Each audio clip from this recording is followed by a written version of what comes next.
Hello everyone, I am Priyanka Gaur. Welcome back to my channel learning with pace. हम लोग class 9 civics का आज third chapter कर रहे हैं। तो हम थर्ड चैप्टर में अभी बात करेंगे इस टॉपिक के बारे में। The topic is what is our system of elections. इससे पहले के पार्ट हमने ऑलरेडी कर लिए हैं। अगर आपने वीडियोस नहीं देखी तो आप सारी वीडियोस देख सकते हैं, उन सभी का लिंक मैं डिस्क्रिप्शन बॉक्स में दे दूंगी। ठीक है, तो चलिए शुरू करते हैं हमारा टॉपिक। तो अभी हम बात करेंगे कि भाई हमारे देश में जो ये इलेक्शन होते हैं, तो ये जो बेसिकली इलेक्शन होते हैं डेमोक्रेटिक हैं कि नॉन डेमोक्रेटिक हैं। तो अगर हमारे देश में इलेक्शंस डेमोक्रेटिक है तो इस चीज़ को हम कैसे जानेंगे? इस चीज़ को जानने के लिए हमें ये देखना होगा कि हमारे देश में इलेक्शंस होते कैसे हैं। ठीक है, तो देखो हमारे देश में इलेक्शन लोकसभा एंड विधानसभा में होते हैं। लोकसभा एंड विधानसभा के जो इलेक्शन होते हैं वो हर 5 साल में कंडक्ट किए जाते हैं। तो लोकसभा के इलेक्शन सेंट्रल लेवल पर होते हैं एंड विधानसभा के इलेक्शन जो है स्टेट लेवल पर होते हैं। After 5 years the term of all the elected representative comes to an end. अब 5 साल के बाद क्या होता है कि 5 साल के बाद दोबारा से इलेक्शन होते हैं। तो दोबारा से इलेक्शन जब होते हैं तो जो ये 5 साल का टेन्योर होता है रिप्रेजेंटेटिव्स का, ये एंड हो जाता है, मतलब इनका कार्यकाल समाप्त हो जाता है। अब इनको दोबारा से चुनाव लड़ना पड़ेगा। द लोकसभा और विधानसभा स्टैंड्स डिसॉल्व्ड। तो जब इनका टाइम पीरियड, इनका टेन्योर खत्म हो जाता है रिप्रेजेंटेटिव्स का, तो लोकसभा एंड विधानसभा डिसॉल्व हो जाती हैं एंड फिर इलेक्शन लड़े जाते हैं। So elections are held in all the constituencies at the same time, either on the same day or within a few days. अब यहाँ पर जो ये बात की गई है ना, इसको थोड़ा सा स्टार मार्क कर लेना, क्योंकि यहाँ पर ये बात की गई है लोकसभा के बारे में। ठीक है, तो देखो लोकसभा के टाइम पर जब लोकसभा चुनाव होते हैं, मतलब जब सेंट्रल लेवल पे चुनाव होते हैं, तो सेंट्रल लेवल पे जो चुनाव होते हैं वो पूरे देश में या तो सेम टाइम पे चुनाव होंगे सभी कॉन्स्टिट्यूएंसी में, या फिर सेम डे पर होंगे, या फिर पूरे देश में जो चुनाव होंगे कॉन्स्टिट्यूएंसीज में सेंट्रल लेवल पे वो कुछ दिन का आगे पीछे का डिफरेंस होगा। इन्हीं को हम जनरल इलेक्शन कहते हैं।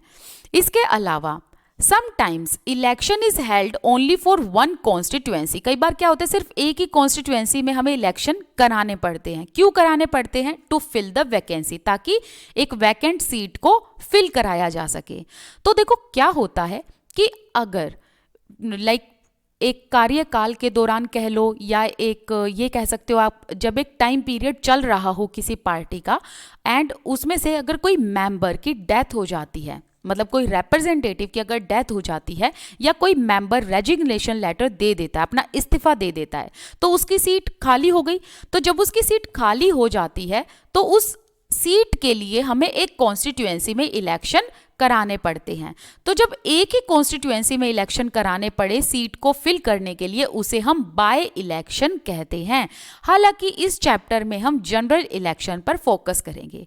अभी जो ये मैंने आपको बताया ना, ये सारा का सारा मैं एक बार फ्लो चार्ट में बताती हूँ एंड आप लोगों को लोकसभा विधानसभा दोनों का मैं डिफरेंस बताऊंगी। आपको सारी की सारी क्लैरिटी मिल जाएगी इस चैप्टर की। ठीक है, तो मैं यहां लिख देती हूं लोकसभा।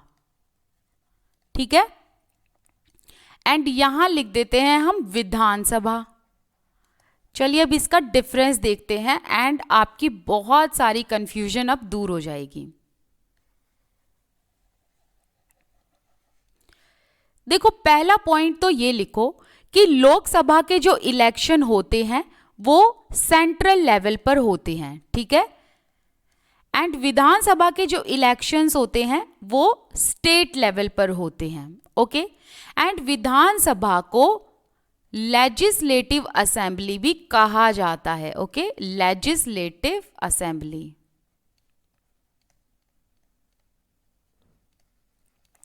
अब दूसरा डिफरेंस एक ये रखना है आपको याद में कि भाई जो ये सेंट्रल लेवल पर लोकसभा के इलेक्शन होते हैं तो इसमें प्राइम मिनिस्टर को चुना जाता है, प्राइम मिनिस्टर को इलेक्ट किया जाता है। वेयर एज स्टेट लेवल पर जो विधानसभा के इलेक्शन होते हैं इसमें सीएम को चुना जाता है, मतलब चीफ मिनिस्टर को चुना जाता है। अब किस तरीके से चुना जाता है वो भी बता दूं मैं। देखो, लोकसभा में हम जो लोग हैं, हम जो आम जनता है, वो क्या करती है, वो वोट देते हैं। वोट देकर हम लोग किसको चुनते हैं, मेंबर ऑफ पार्लियामेंट को, एमपी को हम चुनते हैं, मेंबर ऑफ पार्लियामेंट को।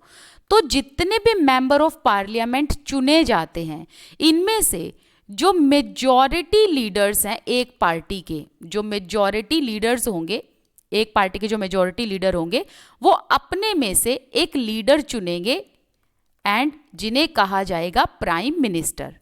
In the same way state level पर जो ये वोट होते हैं, उनमें हम किनको जिताते हैं, हम आम जनता वोट देते हैं। वोट देकर हम स्टेट लेवल पे एमएलएज को चुनते हैं। ठीक है, तो एमएलएज को हमने चुना। फिर ये जो एमएलए होते हैं, ये एमएलए में से मतलब जो भी मेजॉरिटी पार्टी है, जो लीडिंग पार्टी है, वो अपने लीडर को चुनते हैं एंड इन्हीं लीडर को हम कहते हैं CM, chief minister. I hope ये चीज आपको क्लियर हो गई होगी। ठीक है, चलिए अब लोकसभा के बारे में बात करते हैं। ठीक है, अब लोकसभा के बारे में बात करेंगे, लेकिन उससे पहले बाय इलेक्शन भी समझ लो।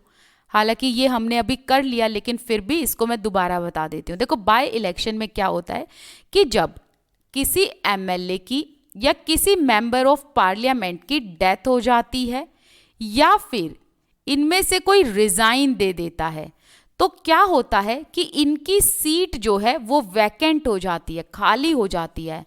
तो इस सीट को फिर फिल करना पड़ता है। फिल करने के लिए फिर एक पर्टिकुलर कॉन्स्टिट्यूएंसी में इलेक्शन होते हैं एंड इन्हीं इलेक्शन को कि भाई एक या दो सीट या इमरजेंसी में ऐसी सीट्स को जब फिल किया जाता है, इसी इलेक्शन को हम कहते हैं बाय इलेक्शन। ओके, चलिए अब हम आगे और बात कर लेते हैं। अब हम लोकसभा के बारे में बात करेंगे। देखो भाई, हमारे देश को, हमारी कंट्री को कितनी कॉन्स्टिट्यूएंसीज में बांटा हुआ है, 543 कॉन्स्टिट्यूएंसी में। ओके, तो अब 543 कॉन्स्टिट्यूएंसी में बांटा हुआ है, तो सभी कॉन्स्टिट्यूएंसी में क्या होते हैं, वोट होते हैं। तो वोट देकर कितने लीडर चुने जाते हैं, 543 लीडर ही चुने जाएंगे, क्योंकि हर एक कॉन्स्टिट्यूएंसी से एक एक लीडर होता है। अब एक चीज ध्यान रखना, ये जो लीडर होते हैं ना 543 कॉन्स्टिट्यूएंसी से, ये लीडर एक पार्टी के नहीं बल्कि डिफरेंट पार्टी के होते हैं। ओके, डिफरेंट पार्टीज के होते हैं। जैसे कि 543 में से कुछ कांग्रेस के हो सकते हैं, कुछ बीजेपी के होंगे, कुछ आम आदमी पार्टी के होंगे, कुछ अदर पार्टी के होंगे। तो ये सभी लीडर्स जो होंगे ये मेंबर ऑफ पार्लियामेंट कहलाते हैं। इनमें से जो मेजॉरिटी पार्टी से बिलोंग करते हुए मेंबर ऑफ पार्लियामेंट होंगे या लीडर्स होंगे, वो अपना नेता चुनेंगे एंड मतलब जिन्हें हम कहेंगे पीएम, प्राइम मिनिस्टर। अब एक क्वेश्चन जो है फ्रीक्वेंटली पूछा जाता है कि लोकसभा में कितनी सीट्स हैं, ये सब पूछा जाता है। देखो भाई, 543 कॉन्स्टिट्यूएंसी है, तो जाहिर सी बात है 543 लीडर चुने जाते हैं, तो 543 क्या कौन हो गए, मेंबर ऑफ पार्लियामेंट हो गए। तो एक तो ये सीट हो गई, प्लस में एक्स्ट्रा 2 सीट होती हैं। ये जो 2 सीट होती हैं ये होती हैं एंग्लो इंडियन की, एंग्लो इंडियन की। एंड ये एंग्लो इंडियन जो है चूज किए जाते हैं प्रेसिडेंट के द्वारा, मतलब अपॉइंट किए जाते हैं प्रेसिडेंट के द्वारा। ठीक है, तो ये है लोकसभा की seats. Okay, 543 MPs and 543 seat plus में 2 एक्स्ट्रा सीट होती हैं, ये एंग्लो इंडियन की होती है एंड एंग्लो इंडियन को अपॉइंट किया जाता है प्रेसिडेंट के द्वारा। ओके, आई होप अब ये चीजें आपको क्लियर हो गई होंगी। अब चलिए आगे बात करते हैं इलेक्टोरल कॉन्स्टिट्यूएंसी के बारे में। You read about the people of Haryana electing 90 MLAs। देखो, आपने ना चौधरी देवीलाल के टॉपिक में ये जाना था कि भाई हरियाणा को 90 कॉन्स्टिट्यूएंसीज में बांटा गया। ये जो कॉन्स्टिट्यूएंसी बढ़ती है ना, ये पॉपुलेशन एरिया के हिसाब से बढ़ती है। तो हरियाणा में 90 MLAs को इलेक्ट किया गया। अब आप सोच रहे होंगे कि 90 MLAs को कैसे इलेक्ट किया गया, क्या सभी लोग हरियाणा में 90 MLAs को जाकर वोट करते हैं? नहीं, ऐसा नहीं है। तो आइए इस चीज को और थोड़ा डिटेल में जानते हैं। In our country we follow an area based system of representation. तो हमारे यहाँ क्या होता है, एरिया के हिसाब से जो है डिवाइड किया जाता है कि भाई कौन सी कॉन्स्टिट्यूएंसी कहाँ पर बनेगी। So perhaps this is not the case. तो हमारे यहाँ होता ये है कि एरिया बेस्ड सिस्टम को फॉलो किया जाता है, मतलब हमारे देश को ना अलग अलग एरिया में बांट दिया जाता है, डिवाइड कर दिया जाता है for the purpose of elections. देखो ये पूरा देश हो गया, इसको अलग अलग कॉन्स्टिट्यूएंसीज में बांट दिया जाएगा। क्यों बांटा जाएगा? ताकि इलेक्शंस इजी तरीके से हेल्ड किए जा सके, मैक्सिमम लोग वोट दे सके एंड लोगों को वोट देने में सुविधा हो। So these areas are called electoral constituencies. Electoral constituencies का मतलब हमारे देश को अलग अलग कॉन्स्टिट्यूएंसी में बांट दिया जाता है एंड फिर हर एक कॉन्स्टिट्यूएंसी में इलेक्शंस होते हैं एंड जहां इलेक्शन होते हैं उन्हें हम क्या कहते हैं? Electoral constituency. The voter who live in an area elect one representative। तो जो जिस कॉन्स्टिट्यूएंसी में रहेगा, जो जिस एरिया में रहेगा, वो वहां जाकर वोट देगा, दूसरे एरिया में जाकर वो वोट नहीं देगा। ठीक है, ये ध्यान रखना।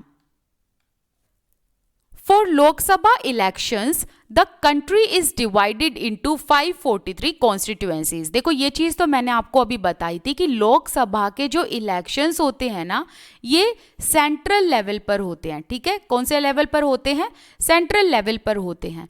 तो ये जो इलेक्शंस होते हैं ये सेंट्रल लेवल पर होते हैं। तो इसमें होता ये है कि हमारे देश को ना 543 कॉन्स्टिट्यूएंसीज में बांटा गया है लोकसभा के इलेक्शंस के लिए। तो 543 कॉन्स्टिट्यूएंसीज में से जो रिप्रेजेंटेटिव्स चुने जाते हैं उन रिप्रेजेंटेटिव्स को हम क्या कहते हैं? मेंबर ऑफ पार्लियामेंट, या फिर शॉर्ट फॉर्म में हम एमपी कहते हैं। ठीक है, आई बात समझ में? अब चलिए आगे पढ़ते हैं। One of the feature of democratic election is that every vote should have equal value। तो अगर हम डेमोक्रेटिक इलेक्शन का एक फीचर देखें तो हमें ये तो पता है कि भाई हर वोट का जो है वैल्यू है, हर एक एडल्ट को एक वोट देने का अधिकार है, one vote and equal value for all. मतलब जो हम वोट दे रहे हैं एंड जो प्राइम मिनिस्टर वोट दे रहे हैं दोनों का इक्वल वैल्यू है। Okay, that is why our constitution requires that each constituency should have a roughly equal population living within। तो अब देखो, अब ये जो 543 कॉन्स्टिट्यूएंसी है इनमें वोट होते हैं। अब वोट इक्वल तरीके से हो, इक्वल पॉपुलेशन हो, इसीलिए जो कॉन्स्टिट्यूएंसी होती है, हर एक कॉन्स्टिट्यूएंसी में जो पॉपुलेशन होती है वो लगभग रफली इक्वल ही होती है, ताकि जो रिप्रेजेंटेटिव्स हैं उनको भी इक्वल अपॉर्चुनिटी मिले, है ना। Similarly each state is divided into a specific number of assembly constituencies. That means कि जिस तरीके से हमने लोकसभा में देखा कि पूरे देश को 543 कॉन्स्टिट्यूएंसी में बांटा जाता है, ऐसे ही स्टेट में भी क्या होता है? स्टेट में भी एरिया वाइज डिविडेशन होती है। तो एरिया वाइज डिवाइड कर दिया जाता है, असेंबली कॉन्स्टिट्यूएंसी बना दी जाती है विधानसभा के चुनाव के लिए। एंड इन दिस केस जो रिप्रेजेंटेटिव चुने जाते हैं स्टेट लेवल पर उनको हम क्या कहते हैं? उनको हम कहते हैं एमएलए, जिसकी फुल फॉर्म है member of legislative assembly. Each parliamentary constituency has with in it several assembly constituencies. That means कि हर एक पार्लियामेंट्री कॉन्स्टिट्यूएंसी में सेवरल असेंबली कॉन्स्टिट्यूएंसीज होती हैं, तब जाकर स्टेट लेवल पर एमएलएज को चुना जाता है। ऐसा ही सेम जो प्रिंसिपल है वो पंचायत एंड म्युनिसिपल इलेक्शन में भी अप्लाई होता है। जैसे कि हर एक गांव या टाउन को अलग अलग वार्ड में बांट दिया जाता है। ठीक है, एंड ये जो वार्ड है ये कॉन्स्टिट्यूएंसीज की तरह ही वर्क करते हैं। जैसे कि देखो, अगर हम सेंट्रल लेवल पर जब लोकसभा के इलेक्शन होते हैं तो पूरे देश को हम अलग अलग कॉन्स्टिट्यूएंसी में बांटते हैं, एंड जब स्टेट लेवल पर इलेक्शन होते हैं तो हम क्या करते हैं? स्टेट कॉन्स्टिट्यूएंसीज में बांटते हैं। इसी तरीके से जब लोकल लेवल पर इलेक्शन होते हैं, म्युनिसिपल इलेक्शन होते हैं या पंचायत के लिए इलेक्शन होते हैं, तो हम हर गांव एंड टाउन को वार्ड में बांट देते हैं। सो ईच वार्ड से क्या होता है, एक मेंबर को इलेक्ट किया जाता है या एक लोकल बॉडी को इलेक्ट किया जाता है। Sometimes these constituencies are counted as seats for each constituency represent 1 seat in assembly.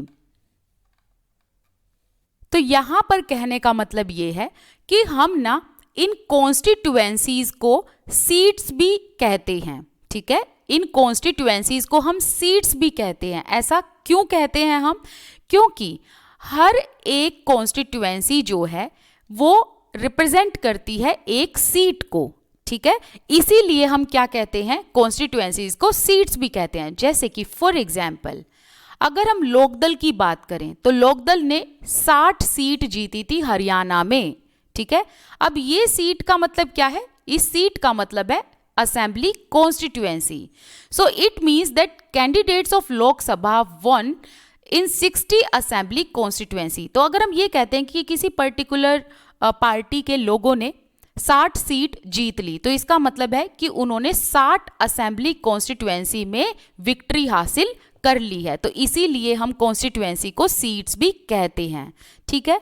तो जैसे कि हमने लोकदल पार्टी के बारे में बात की थी कि लोकदल पार्टी ने 60 सीट जीत ली है हरियाणा में, तो दैट मीन्स कि 60 असेंबली कॉन्स्टिट्यूएंसी स्टेट लेवल पर उन्होंने जीत ली है। 10 लोकदल हैड 60 MLA, तो इसीलिए उनके कितने MLA हुए, 60 MLA। तो क्या समझे, 60 सीट का मतलब ये है कि भाई 60 मतलब 60 असेंबली कॉन्स्टिट्यूएंसीज में जो है उन्होंने मेजॉरिटी हासिल कर ली है, ओके।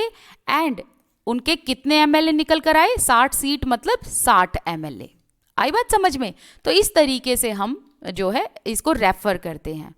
चलिए अब आगे वाला पार्ट एक बार देख लेते हैं। आगे वाला पार्ट हमारा है रिजर्व्ड कॉन्स्टिट्यूएंसी के बारे में। इसके बारे में हम नेक्स्ट वीडियो में बात करेंगे।